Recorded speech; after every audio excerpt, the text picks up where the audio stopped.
شرور أنفسنا ومن سيئات أعمالنا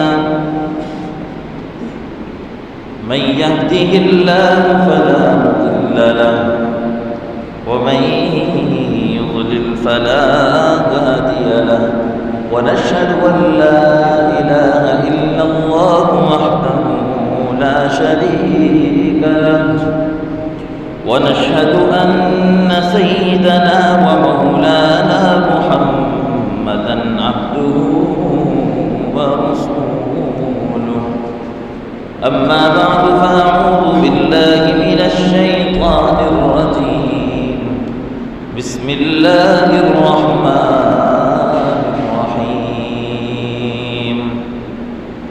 يا أيها الذين آمنوا استعينوا بالصبر والصلاة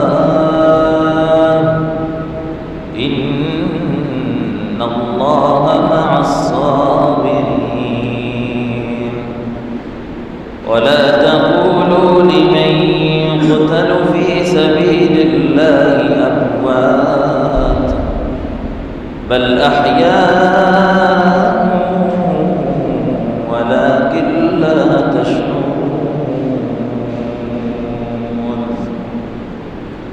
وقال رسول الله صلى الله عليه وسلم الحسن والحسين سيدها شباب أهل الجنة آمنت بالله صدق الله العظيم وصدق رسوله النبي الكريم ونحن على ذلك لمن الشاهدين والشاكرين والحمد لله رب العالمين.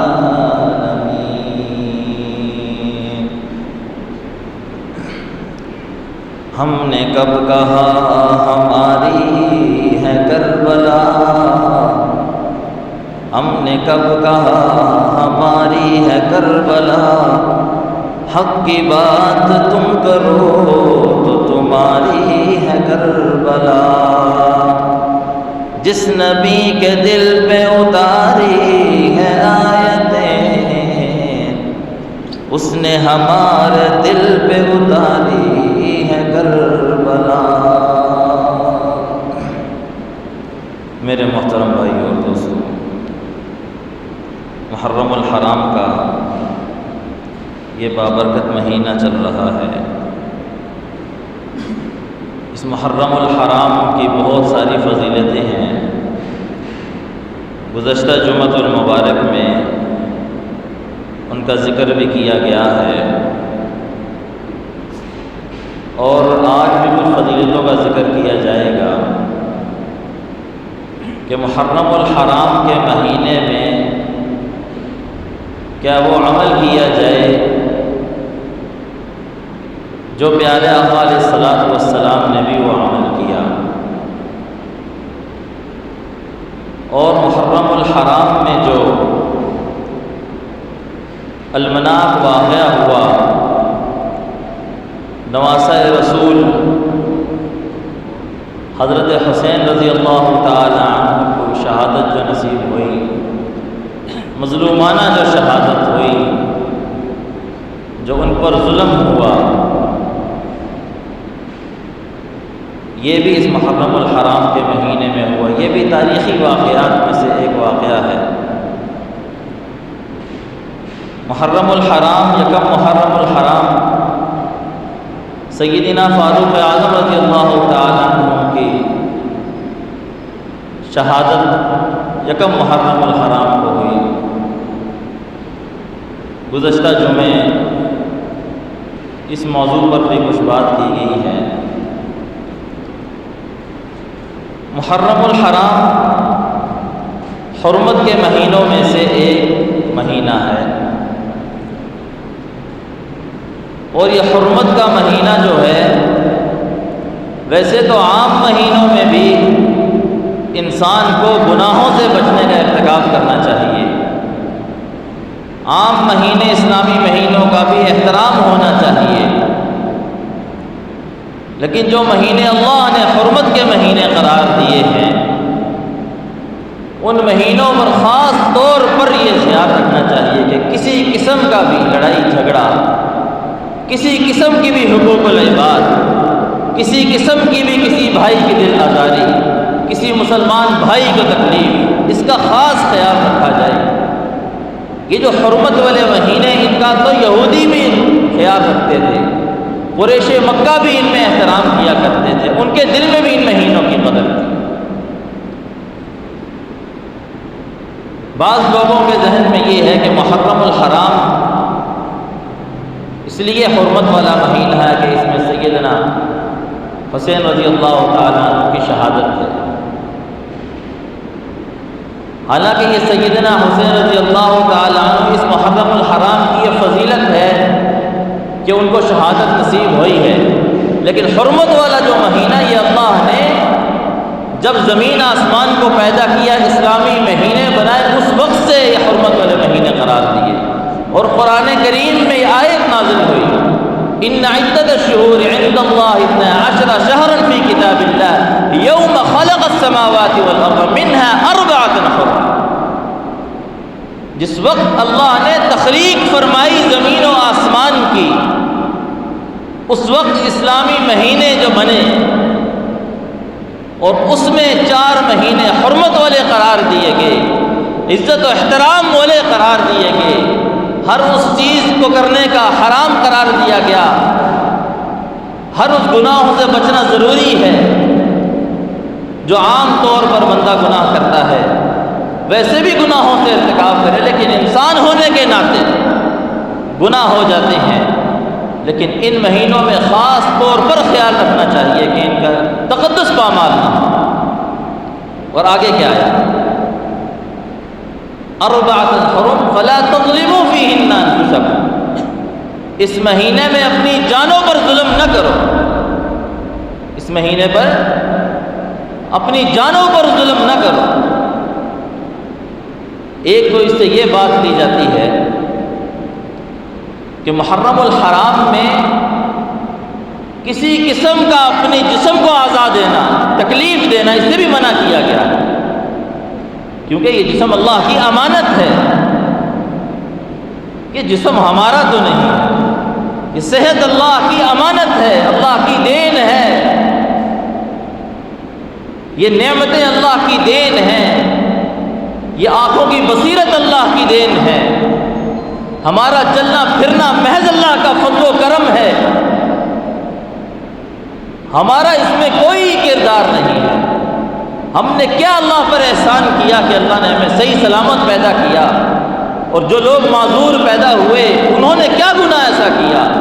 ایسی کوئی تقسیم نہیں ہے، یہ محض اللہ کا کرم ہے، اللہ کا فضل ہے کہ اللہ نے ہمیں صحت والی زندگی عطا کی ہے، اللہ نے ہمیں جوانی عطا کی ہے، اللہ نے ہمیں ہر نعمت سے نوازا ہے، بجائے ہم اس کا شکر ادا کریں ہم اس مہینے میں اپنی جان پر کسی قسم کا ظلم کریں، یہ کسی صورت مناسب بات نہیں۔ قرآن میں آ گیا فَلَا تَظْلِمُوا فِيهِنَّ أَنفُسَكُمْ وَقَاتِلُوا الْمُشْرِكِينَ كَافَّةً كَمَا يُقَاتِلُونَكُمْ كَافَّةً،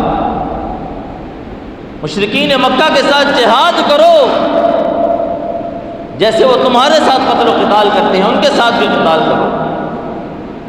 اسلام کی خاطر کوئی بھی کام کرنا جو اسلام کی عظمت کے لیے ہو، اسلام کی سربلندی کے لیے ہو، اسلام کی عزت کو بڑھانے کے لیے ہو، چاہے وہ قتال ہو، چاہے وہ اکڑ کر چلنا ہو، یہ فلا تظلموا میں نہیں آتا، کیونکہ اسلام کی سربلندی کے لیے تو انسانوں کی جانیں بھی اللہ تبارک و تعالیٰ نے قبول کی ہیں۔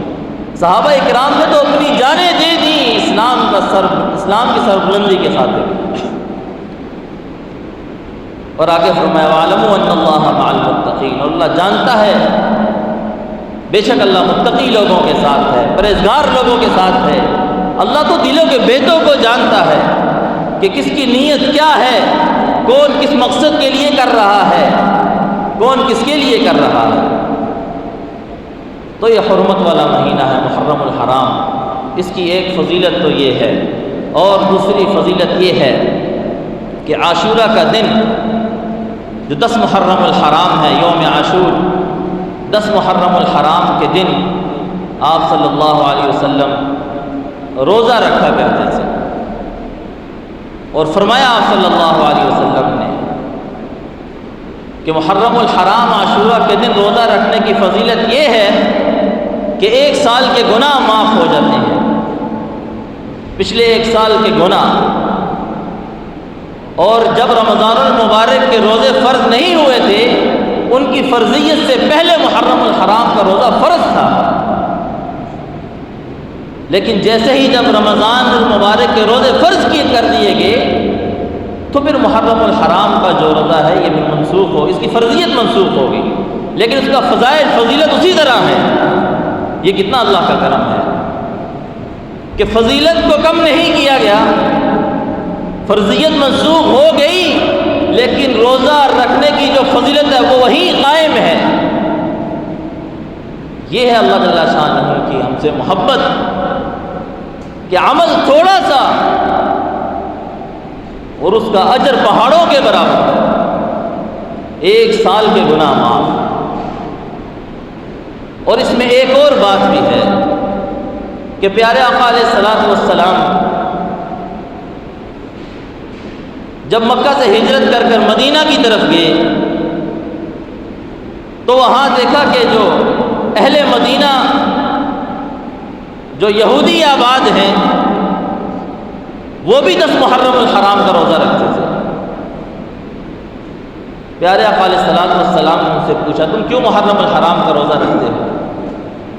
انہوں نے کہا کہ بنی اسرائیل کو حضرت موسیٰ علیہ السلام کو فتح حاصل ہوئی تھی فرعون کے حق میں، فرعون غرق ہوا تھا، اسی لیے اس وجہ سے ہم یہ روزہ رکھتے ہیں۔ پیارے آقا علیہ الصلوۃ والسلام نے فرمایا موسیٰ علیہ الصلوۃ والسلام کی تعلیمات پر تو ہم عمل کر رہے ہیں، ہم زیادہ ان کے قریب ہیں، روزہ تو ہمیں رکھنا چاہیے۔ اور پیارے آقا علیہ الصلوۃ والسلام نے اس روزے کا اجر بھی بتایا اور ثواب بھی بتایا، اور ساتھ یہ بھی فرمایا کہ اکیلے صرف 10 محرم کا روزہ نہیں رکھنا، اس کے ساتھ 9 محرم الحرام کو ملاؤ، 9 10 کا روزہ رکھو یا 10 11 کا روزہ رکھو۔ اس کی وجہ یہ بتائی کہ کہیں ایسا نہ ہو کہ یہودی بھی 10 محرم کا روزہ رکھتے ہیں اور مسلمان بھی 10 محرم کا روزہ رکھیں، کہیں مشابہت نہ ہو جائے۔ حالانکہ یہودیوں کا روزہ تو کسی حال میں قبول ہے، قابل قبول بھی نہیں ہے، وہ تو منسوخ ہے، اس کا تو اسلام سے کوئی تعلق ہی نہیں ہے۔ یہ بات معلوم ہونے کے باوجود یہودیوں سے یہ نفرت بتلائی کہ یہ کبھی مسلمان کا دوست نہیں ہو سکتا، کسی بھی صورت 1% بھی اس کی مشابہت نہیں ہونی چاہیے۔ اس وجہ سے پیارے آقا علیہ الصلوۃ والسلام نے فرمایا کہ یا 9ویں روزے کو ساتھ ملا لو یا 10ویں کے ساتھ 11ویں روزے کو ملا کر یہ 2 روزے محرم الحرام کے رکھو۔ اور پھر محرم الحرام کی ایک فضیلت یہ بھی ہے، اگرچہ یہ ضعیف حدیث ہے، اس کی سند کے متعلق ضعیف ہے، لیکن اگرچہ کرنے میں کوئی حرج نہیں ہے، برکت کا باعث ہے کہ اپنے گھر والوں پر وسعت کے ساتھ خرچ کرو۔ 10 محرم کے دن اپنے گھر والوں پر وسعت کے ساتھ خرچ کرو، فراغ دلی کے ساتھ، خوشی کے ساتھ۔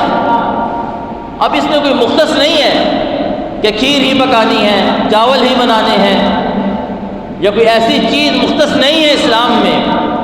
کر لیا تو برکت کا باعث ہے، نہ کیا تو کوئی گناہ نہیں۔ اس کو کوئی ضروری نہ سمجھے، اس کو فرض کے درجے میں نہ سمجھے۔ اگر کر لیا تو برکت کا باعث ہے، نہ کیا تو کوئی حرج نہیں ہے۔ اپنے اہل و عیال پر خرچ کر دو، ویسے بھی برکت کا باعث ہے۔ سب سے بہترین صدقہ کیا ہے؟ اپنے گھر والوں پر خرچ کرنا، اپنے بیوی بچوں پر خرچ کرنا، اپنے رشتہ داروں پر خرچ کرنا، ویسے بھی برکت کا باعث ہے۔ اگر یوم عاشور کے دن 10 محرم کے دن کر دیا جائے یہ تو اور بھی برکت کا باعث ہے۔ تو اللہ سے اچھی امید رکھنی چاہیے، تو اس کو فرضیت کے درجے میں نہ رکھیں۔ کوئی خاص دن سمجھ کر، کوئی خاص ڈش سمجھ کر کوئی خاص ایسی چیز نہ بنائی جائے کہ جس کو ضروری سمجھا جائے، کوئی بٹن ڈالا جائے، کوئی پیسے اکٹھے کیے جائیں کہ نہیں اس دن یہ چیز بنے گی۔ اتفاق کے ساتھ، محبت کے ساتھ ایک کام ہو جائے وہ ایک الگ بات ہے، لیکن خاص دن سمجھ کر خاص کوئی چیز بنانا یہ مناسب بات نہیں، یہ ضروری نہیں ہے۔ اور پھر اس محرم الحرام کے مہینے میں جو تاریخی واقعات میں سے ایک المناک واقعہ ہے وہ سیدنا حسین رضی اللہ تعالیٰ عنہ کی شہادت کا ہے۔ سیدنا حسین رضی اللہ تعالیٰ عنہ کی جو محبتیں ہیں، جو پیارے آقا علیہ الصلوۃ والسلام کی ان کے ساتھ جو محبتیں ہیں، وہ بارہا آپ حضرات سن چکے ہیں، بارہا آپ حضرات نے سنا بھی ہوگا۔ ہر محرم الحرام میں وہ بیان کی جاتی ہیں کہ کتنا پیار کرتے تھے پیارے آقا علیہ الصلوۃ والسلام اپنے نواسوں سے، کتنا پیار کیا کرتے تھے۔ جب خطبہ دیا کرتے تھے ممبر پر تو حسن و حسین ان کے ساتھ ہوتے تھے، جب نماز پڑھتے تھے صحابہ اکرام نے دیکھا ایک مرتبہ سجدے سے آپ صلی اللہ علیہ وسلم نے اٹھنے میں کافی دیر کر دی، جب دیکھا گیا تو ان کے کندھے پر حضرت حسین سوار تھے۔ کتنی محبت کرتے تھے پیارے آقا علیہ الصلوۃ والسلام۔ ایک صحابی ملنے گئے پیارے آقا علیہ الصلوۃ والسلام کے گھر پر مسئلہ پوچھنے کے، دروازہ کھٹکھٹایا، پیارے آقا علیہ الصلوۃ والسلام باہر آئے، باہر تشریف لائے، یوں چادر اوڑھی ہوئی تھی۔ صحابی نے مسئلہ پوچھا اور جاتے جاتے فرمایا پیارے آقا آج آپ تو بڑے صحت مند موٹے لگ رہے ہیں۔ تو پیارے آقا علیہ الصلوۃ والسلام نے یوں چادر مبارک ہٹائی تو دائیں بغل پر حسن تھے، بائیں بغل پر حسین تھے، ان کو ساتھ لیے ہوئے تھے۔ یہ محبت تھی پیارے آقا علیہ الصلوۃ والسلام کی۔ اور پھر ساتھ ہی ہم نے یہ محبت جو سنی پیارے آقا علیہ الصلوۃ والسلام کی، اور بارہا سنی، اور بے پناہ محبت کرتے تھے۔ فرمائے اے اللہ میرے حسن حسین سے جو محبت کرے گا تو ان سے محبت کرنا، اتنی محبت تھی۔ اور پھر جب ان کو شہادت کا پتہ لگ گیا کہ یہ شہید ہو جائیں گے اور کربلا کی مٹی دکھائی گئی، وہ پیارے آقا علیہ الصلوۃ والسلام بہت روئے، بہت روئے۔ لیکن ہمارے ہاں واقعات کو بیان کیے جاتے ہیں، یا کربلا کا واقعہ بیان کر دیا جاتا ہے، یا حضور کی محبت بیان کر دی جاتی ہے حسن حسین سے۔ جو درمیان کی زندگی ہے 6 سال کے تھے حضرت حسین رضی اللہ تعالیٰ عنہ، پیارے آقا علیہ الصلوۃ والسلام وصال کر کے، اور پھر اس کے بعد کربلا کے واقعات بیان کیے جاتے ہیں۔ درمیان کی جو زندگی ہے تقریباً 50 سالہ زندگی یا 52 سالہ زندگی، وہ بیان نہیں کی جاتی، اکثر بیان نہیں کی جاتی۔ جہاں بیان کی جاتی ہے بہت اچھی بات ہے، لیکن اکثر بیان نہیں کی جاتی۔ اس کی وجہ یہ ہے کہ حضرت حسین رضی اللہ تعالیٰ عنہ کی محبت نظر آتی ہے حضرت ابوبکر صدیق رضی اللہ تعالیٰ عنہ سے۔ اس زندگی کو اگر بیان کیا جائے تو محبت نظر آتی ہے حضرت عمر رضی اللہ تعالیٰ عنہ کی حضرت حسین رضی اللہ تعالیٰ عنہ کے ساتھ۔ وہ زندگی بیان کی جائے تو وہ محبت نظر آتی ہے حضرت عثمان رضی اللہ تعالیٰ عنہ کی حضرت حسین رضی اللہ تعالیٰ عنہ کے ساتھ۔ یہ وہ محبتیں ہیں صحابہ کی جو وہ نواسۂ رسول صلی اللہ علیہ وسلم کے ساتھ محبت کیا کرتے تھے۔ 6 سال کے ہیں حضرت حسین رضی اللہ تعالیٰ عنہ، پیارے آقا علیہ الصلوۃ والسلام پردہ فرما گئے، رحلت فرما گئے۔ پھر مسلمانوں نے حضرت ابوبکر صدیق رضی اللہ تعالیٰ عنہ کے ہاتھ پر بیعت کی کہ ہم آپ کو خلیفہ مانتے ہیں، ہم آپ کو امیر المومنین مانتے ہیں، ہم نے آپ کے ہاتھ پر بیعت کی ہے۔ اب خطبے کا وقت ہے، جمعے کا دن ہے، آپ خطبہ دیجئے۔ سیدنا ابوبکر صدیق رضی اللہ تعالیٰ عنہ خاموش ہیں۔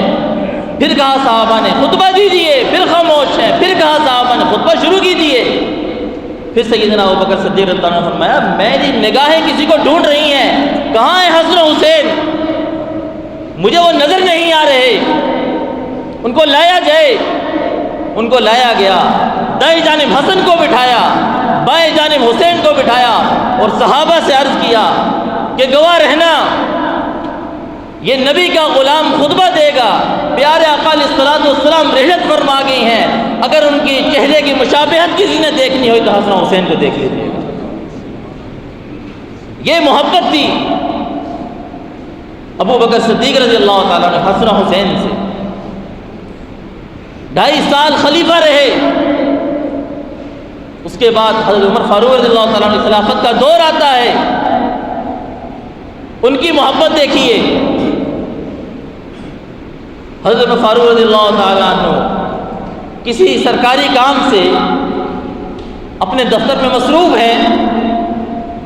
انہی کے دفتر کے بعد ان کا بیٹا عبداللہ کھڑے ہوئے ہیں. حسین رضی اللہ تعالیٰ عنہ ملنے کے لیے چلے گئے عمر فاروق رضی اللہ تعالیٰ عنہ سے. جب دیکھا کہ کمرے کے باہر ان کے بیٹے کھڑے ہیں اور ان سے پوچھا کہ کہاں ہیں امیر المؤمنین حضرت عمر رضی اللہ تعالیٰ عنہ. انہوں نے کہا وہ اپنے سرکاری کسی کام سے صحابہ سے مشاورت کر رہے ہیں کمرے میں, مجھے جانے کی اجازت نہیں ہے. حضرت حسین رضی اللہ تعالیٰ عنہ نے سوچا کہ جب ان کے بیٹے کو جانے کی اجازت نہیں ہے تو مجھے کہاں جانے کی اجازت ہوگی. پھر وہ وہیں کھڑے رہے. جب مشاورت ختم ہوئی تو حضرت حسین رضی اللہ تعالیٰ عنہ ان کے بیٹے حضرت عبداللہ کے ساتھ کمرے میں گئے. حضرت عمر کھڑے ہو گئے دیکھ کے. وہ کس کو دیکھ کے کھڑے ہوئے تھے؟ اپنے بیٹے کو دیکھ کے کھڑے ہوئے تھے. وہ حضرت حسین رضی اللہ تعالیٰ عنہ دیکھ کے کھڑے ہو گئے اپنی جگہ سے. کہا حسین کب آئے ہو؟ کہا چچا جان میں تو کافی دیر ہو گئی ہے, میں باہر آیا ہوا. میں نے کہا حضرت عمر نے اپنے بیٹے کو اجازت نہیں دی, مجھے کیسے اجازت ملے گی؟ وہ رونے لگے حضرت عمر. کہا قربان جاؤں, یہ کیسے ہو سکتا ہے؟ یہ قانون تو میرے بیٹے کے لیے ہے, نواسہ رسول کے لیے کوئی قانون نہیں ہے. تم جب جی چاہے آ جانا, عمر کو حاضر پاؤ گے. یہ محبت تھی حضرت عمر رضی اللہ تعالیٰ عنہ حضرت حسین سے. آج سوشل میڈیا کا دور ہے, افسوس کے ساتھ کہنا پڑتا ہے. پہلے تو یہ ہوتا تھا ممبر سے بات کی جاتی تھی, کسی ذرائع سے کسی جگہ تک پھیلتی تھی, پھر بھول جاتے تھے لوگ. لیکن سوشل میڈیا کا یہ دور ہے, فتنے کا دور ہے. ایک پوسٹ شیئر کی جاتی ہے, ہزاروں لوگ دیکھتے ہیں, ہزاروں شیئر کرے لاکھوں دیکھ لیتے ہیں, اور ایسی من گھڑت اور بنائی کی پوسٹیں شیئر کی جاتی ہیں, اپنی طرف سے پوسٹیں شیئر کی جاتی ہیں, اور لوگ غلط مطلب لیتے ہیں اور فرقہ واریت کو ہوا ملتی ہے. ایسا قطعاً نہیں ہے. صحابہ ہمارے سر کا تاج ہیں, اہل بیت ہمارے سر کا تاج ہیں. ایک طرف حضور کا گھرانہ ہے, ایک طرف حضور کا یارانہ ہے. ان کی آپس میں محبت ہے. رحماء بینہم, ان کے دل میں آپس میں محبتیں ہیں. یہ ہو نہیں سکتا کہ نعوذ باللہ اہل بیت کا کوئی دل میں بغض رکھے. یہ سوچنا بھی ممکن نہیں ہے, کرنا تو بہت دور کی بات ہے. یہ کیسے بتلا دیا جاتا ہے کہ نعوذ باللہ.